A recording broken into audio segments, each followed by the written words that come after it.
इतवार के दिन मरियम मगदलीनी भोर के कब्र पर अली और पत्थल की कब्र से हटल देखनी। तब वो दौड़ली और शमौन पतरस और वो चेला के लगे जिनकरा से यीशु प्यार रखत रही आके कहली, वो लोग प्रभु के कब्र में से निकाल ले गईल बाड़न जा और हम नइखी जानत कि उनका के कहवा रख देले बाड़न जा। तब पतरस और वो दूसरका चेला कब्र की ओरी चल देहले और दोनों चेला साथे साथे दौड़त रहले। पर दूसरका चेला पतरस से आगे बढ़ के कब्र पर पहले पहुंचलन और झुक के कपड़ा पड़ल देखलन। तबहू वो भीतर ना गईलन। त शमौन पतरस उनकरा पीछे पीछे पहुंचलन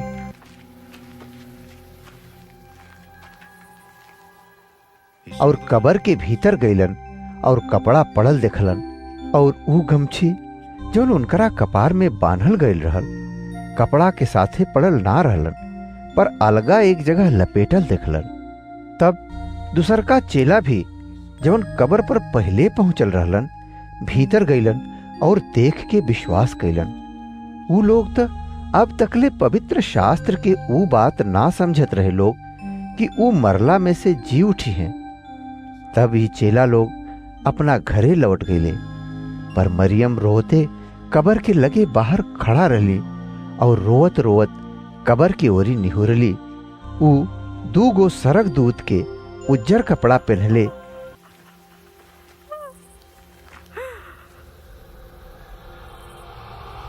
एगो के सिरहानी और दूसरका के गोड़तारी बैठल देखली जहाँ यीशु के लाश पड़ल रहल।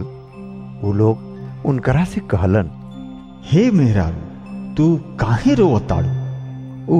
ओह लोग से कहली, वो लोग हमरा प्रभु के उठा ले गईल बाड़े और हम नइखी जानत कि उनकरा के कहवा रखले बाड़े। ई कह के वो पीछे फिरली और यीशु के खाड़ देखली और ना चिन्हली कि ई यीशु हवे। यीशु उनकरा से कहलन, हे मेहरारू, तू काहे रोवताड़ू? केकरा के खोजताड़ू? वो माली जान के उनकरा से कहली, हे महाराज, यदि रउआ उनकरा के उठा के ले गईल बानी तो हमरा से कहीं कि उनकरा के कहवा रखले बानी, हम उनकरा के ले जाएब। यीशु उनकरा से कहलन, मरियम। वो पीछे फिर के यीशु से इब्रानी बोली में कहली, रब्बुनी, जेकर माने हे गुरु। यीशु उनकरा से कहलन, हमरा के मत छुआ, काहे कि हम अब तकले बाप के लगे ऊपर नइखी गईल। पर हमरा भाइयन लगे जाके उ लोग से कह द कि हम अपना बाप और तोहन लोग के बाप और अपना परमेश्वर और तोहन लोग के परमेश्वर के लगे ऊपर जातानी। मरियम मगदलीनी जाके चेलन के बतौली, हम प्रभु के देखनी हई और ऊ हमरा से ई बात कहनी हई। ओह दिन इतवार के दिन रहल। सांझ के बेरा जब वहां के द्वार जहाँ चेला लोग रहलन यहूदी लोग के डर के मारे बंद रहल, तब यीशु अइलन और बीच में खड़ा होके ऊ लोग से कहलन, तोहन लोग के शांति मिले। और ऊ ई कह के अपन हाथ और अपन पंजरी दिखैलन। तब चेला प्रभु के देख के खुश भइले। यीशु फिर ऊ लोग से कहलन, तोहन लोग के शांति मिले। जैसे बाप हमरा के भेजले बानी वैसे ही हमहू तोहन लोग के भेजत बानी।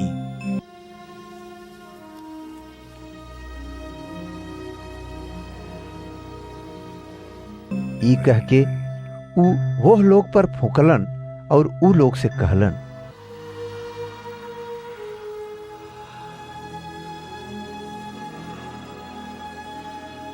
पवित्र आत्मा ल जा। जेकर पाप तोहन लोग माफ कर बजा उ लोग खातिर माफ कइल जाई, और जिनकर पाप माफ ना कर बजा उनकर पाप माफ ना कइल जाई।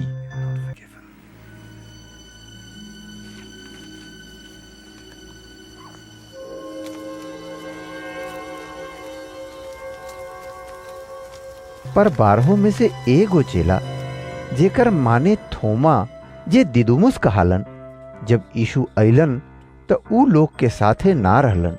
जब और चेला लोग उनकरा से कहे लगले, हमनी के प्रभु के देखनी है जा। तब वो ओह लोग से कहलन कि जब तक ले उनकर दोनों हाथ में के कील के छेद न देख ले और छेद में आपन अंगुरी न डालब और उनकरा पंजरी में आपन हाथ न डाल के देख ले, तब तक ले हम विश्वास ना करब। 8 दिन के बाद उनकर चेला लोग फिर घर के भीतर रहले लोग, और थोमा उ लोग के साथे भीतर रहलन और द्वार बंद रहल। तब यीशु आके उनकरा बीच में खड़ा होके कहलन,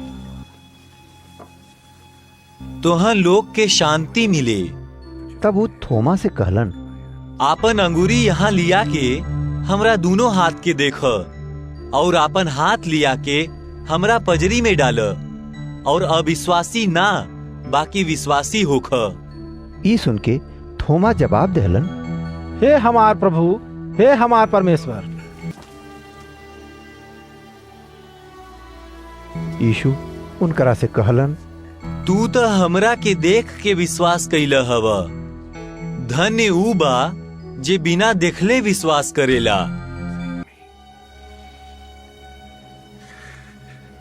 यीशु औरो ढेर चिन्हा चेलन के सामने दिखैलन, जौन एह किताब में लिखल नइखे गए, पर ई एह खातिर लिखल गइल बा कि तोहन लोग विश्वास करा जा कि यीशु परमेश्वर के लइका मसीह हवन, और विश्वास करके उनकरा नाम से जिंदगी पावा जा।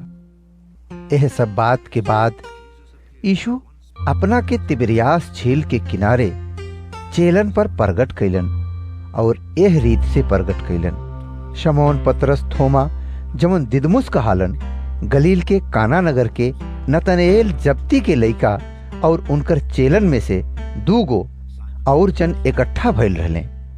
शमौन पतरस उ लोग से कहलन, हम मछली मारे जातानी। उ लोग उनकरा से कहलन, हमनियों के रउआ साथे चलत आनी जा। एह से उ लोग निकल के नाव पर चढ़ल लोग, पर ओह रात उ लोग के कौनो मछली ना मिलल। भोर होते यीशु झील के किनारे पर खड़ा रहलन।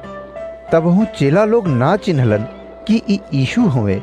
तब यीशु उ लोग से कहलन, हे लइका लोग, का तोहन लोग के लगे कुछ खाए के बा? ना। जाल नाव के दहिना ओरी डाला लोग त पैबा।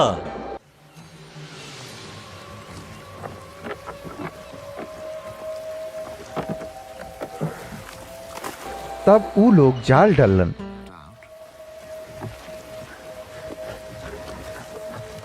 और अब मछरिन के अधिकाई के कारण जाल के खींच ना सकलन लोग।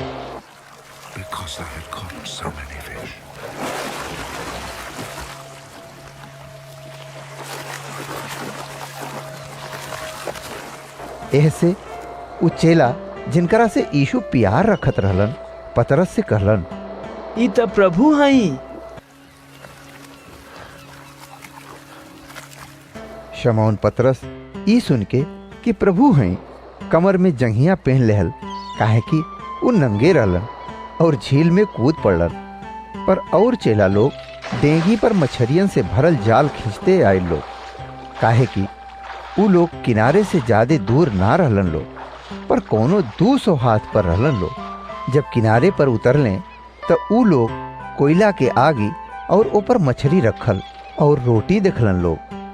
यीशु उ लोग से कहलन, जवन मछली तोहन लोग अबही पकड़ ले बाड़ा जा, ओकरा में से कुछ लियावा जा।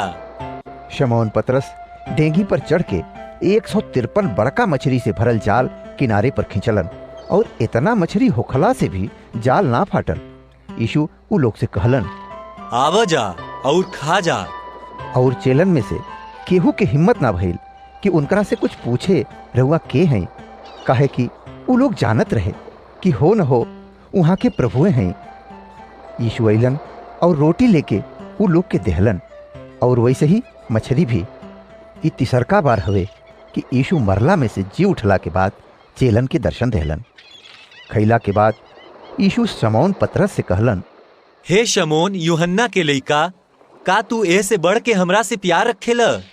उ उनका से कहलन, हाँ प्रभु, रउआ ते जानत आनी कि हम रउआ से प्यार रखीला। हमरा भेड़न के चराव। यीशु फिर दूसरका बार उनकरा से कहलन, हे शमौन यूहन्ना के लइका, का तू हमरा से प्यार रखेला? हाँ प्रभु, रउआ ते जानत आनी कि हम रउआ से प्यार रखीला। यीशु उनकरा से कहलन, हमरा भेड़न के रखवाली कर। यीशु तीसरका बार उनकरा से कहलन, हे शमौन यूहन्ना के लइका, का तू हमरा से प्यार रखेला?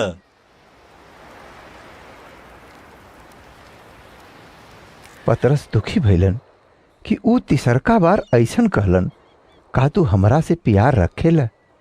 ऊ उनकरा से कहलन, हे प्रभु,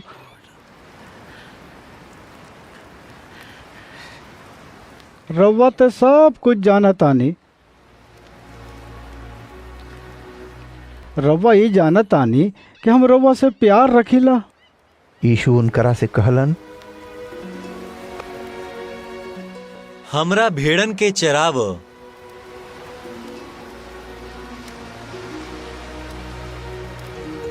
हम तोहरा से साच साच कहतानी कि जब तू जवान रहब त आपन कमर बांध के जहवा चाहत रहब उहवा फिरत रहब, पर जब तू बूढ़ होखब त आपन हाथ लम्बा करब और दोसर तोहार कमर बांध के जहवा तू ना चाहब उहवा तोहरा के ले जइहन लोग। ऊ ए बात से बता देहलन कि पतरस कैसन मवत से परमेश्वर के महिमा करी है, और ई कह के उनकरा से कहलन, हमरा पीछे होला। पतरस फिर के वो चेला के पीछे आवत देखलन जिनकरा से यीशु प्यार रखत रहलन, और जे खाना के समय यीशु के छाती की ओरी झुक के पूछलन, हे प्रभु, रउआ के पकड़वाए वाला के है?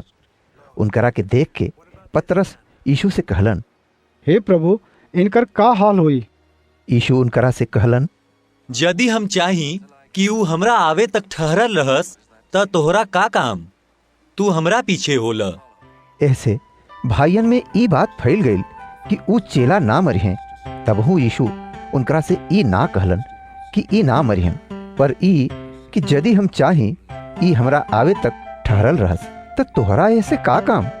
ई उहे चेला हवन जवन ई बात के गवाही देहलन, और जवन यह बात के लिखले बानन कि हम जानत तानी कि उनकर गवाही सच्चा हवे। और ढेर काम बा जवन यीशु कहलन, यदि ऊ एक एक करके लिखल जाई तो हम समझतानी कि इतना बड़ किताब हो जाई कि दुनिया में किताब धरे के जगह ना रहे।